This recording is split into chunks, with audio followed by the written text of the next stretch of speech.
Sikat na din to sa Pilipinas mga kabsat at marami na ring nagbebenta nito. So chicken biryani yung share ko ngayong araw sa inyo mga kabsat at napakasarap talaga nito. At ito nga pala mga gagamitin ko sa pagluluto ng chicken biryani mga kabsat. Bale, i-flash ko na lang muna dito sa screen pero maya maya ay babanggitin ko din lahat to.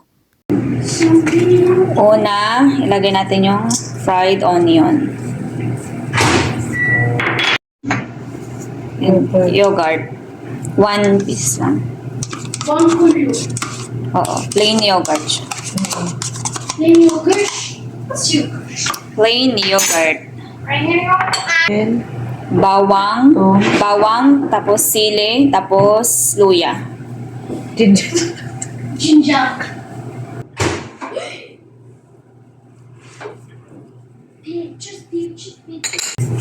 Bakdones kusbara, mint, nana.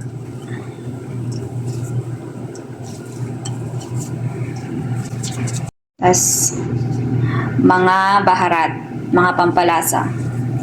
Mix natin.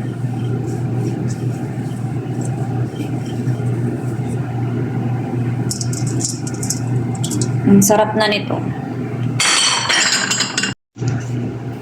Tapos, tomato paste. Mix na natin. At yung mga pampalasa na nilagay ko dyan mga kabsat ay garlic powder, asin, paminta, paprika, turmeric powder, garam masala, baharat, na 7 spices na lagi kong gamit, ginger powder, coriander powder, at cumin. Tapos marinate ng 1 hour.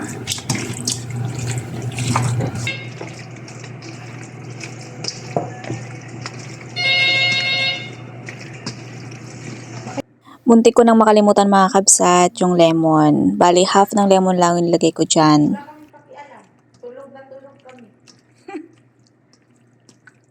At nung na-marinate ko na nga pala yung manok mga kabsat ng 1 oras ay magigisa na nga pala ako dito ng sibuyas. Nalista mo na? Tapos na. So, nagisa na ako ng sibuyas. Susunod ko na tong na-marinate na manok ko.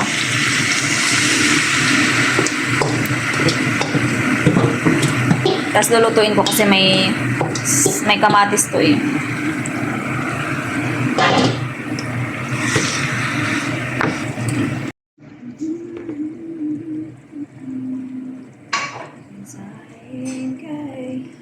Masarap talaga tong chicken biryani mga kabsat kasi marami talagang mga spices na nilalagay. At magdadagdag pa ako dito ng cinnamon stick, cardamom, cloves, coriander, peppercorn, at bay leaves.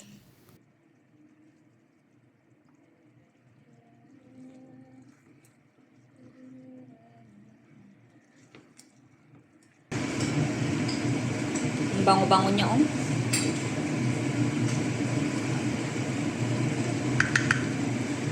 At habang niluluto ko nga pala yung manok dyan, ay nagluto na nga rin pala ako ng basmati rice. Naglagay ako dyan ng asin, bay leaves, cloves, cardamom, at olive oil.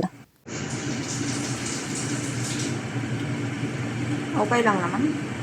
At nung naluto na nga pala yung bigas at yung manok mga kabsat ay for the layering na tayo dito. Una kong nilagay nga pala dyan ay kanin, tapos yung nalutong manok.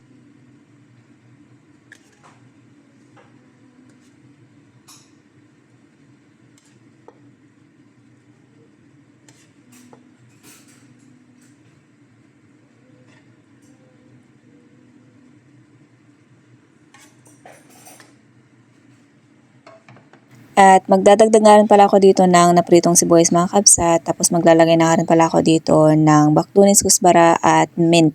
At maglalagay nga rin pala ulit ako dito ng kanin mga kabsat. Bali ilalagay ko na lahat dito yung kanin na niluto ko kanina. So sa paglalayering naman mga kabsat ay magkakaiba nga po pala kami ng pamamaraan. At naglagay na nga rin pala ulit ako dito ng napritong sibuyas mga kabsat. At sa pampakulay naman ng kanin, yung ginagamit ko nga pala usually mga kabsat ay saffron or saffron.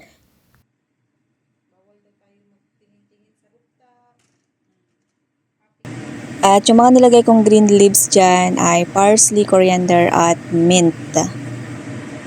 Strict all to stay indoors. During na, hindi tayo makaalis.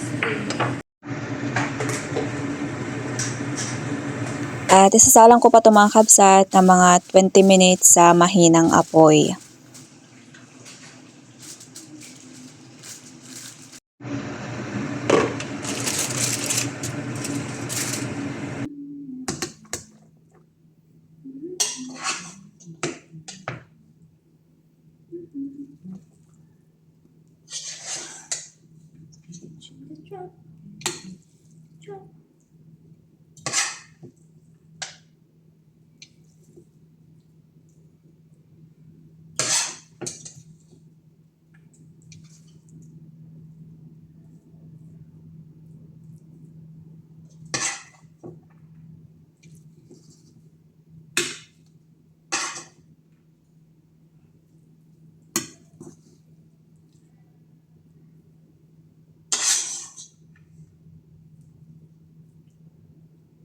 At ito yung pinakalas na gagawin ko mga kabsat, yung pinaka-sauce ng biryani. Gusto kasi ni amo mga kabsat na merong sauce yung biryani. So magbe-blender lang ako dyan mga kabsat ng isang pirasong sibuyas na maliit, bawang, luya, tapos naglagay ako dyan ng asin, parsley at coriander mga kabsat. Naglagay din ako dyan ng yogurt at cumin. At maglalagay pa pala ako ng lemon. O, muntik ko nang makalimutan.